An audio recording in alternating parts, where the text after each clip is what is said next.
Gikan sa imuhang paglakaw, giihap ko ang mga adlaw o gabii nga ako magahilak. Magahilak sa kasakit nga akong gibati nga mura og gidunggab nga dili maihap. Dili lalim mabuhi kung naanad na ka sa usa ka butang nga kanunay nimong gibuhat sa adlaw-adlaw. Unya, mukalitra og kahanaw.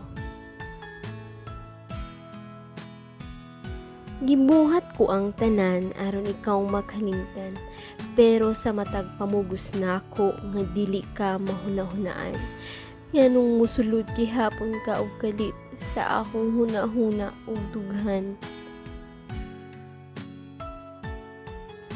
Tinuod baning giingon sa mga katighuangan, kung mutungha og kalit sa hunahuna o masakitan ning dughan. Gihuna-huna mo ba ako o ako lang ba jud ang gahuna-huna nimo? Gahuna-huna sa mga kaagi ug kalipay nga dili mabayaran og salapi ug bisan unsang butang ning kalibutan.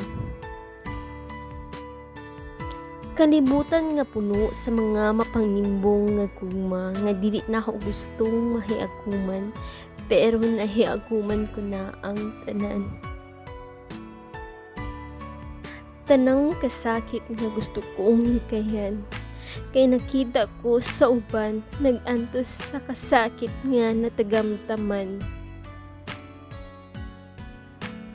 Namali ba ako sa pagpili nimo? O nahigugma lang jud ako sa sama nimo. Sama nimong wala panumbali nga ang gugma ko nga agihalad, kulang na lang apil ang kalag. Sa wala, sa tuo, ug sa matagpiyong nako, ikaw ang akong makita ug katapusang mahuna-hunaan. Sakit, sobra kasakit ning gibati ko, kay hangtod karon dili ko makalimtan ang mga saad mo. Sa matag ingon nako nga hunungon ning tanan, hangtod karon mahinumduman ko ang tingog mo nga gahunghong sa akong dalungan. Nga gunit lang makaya nato ning tanan, dili ikabiyaan, kay ikaw ang akong kalibutan. Sama sa imuhang giingon, gihimo puti kang kalibutan, bisan kabalo ko nga tao lang. Pero kasakit ang gisumbalik mo sa pagpangga ko kanimo.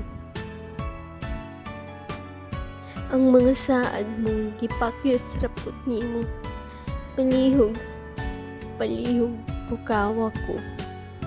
Hapdos na gayud ang gibati ning dughan ko. Hangtod karon walay laing gisinggit o gipitik ning kasing-kasing ko. Nganong ikaw ra gihapon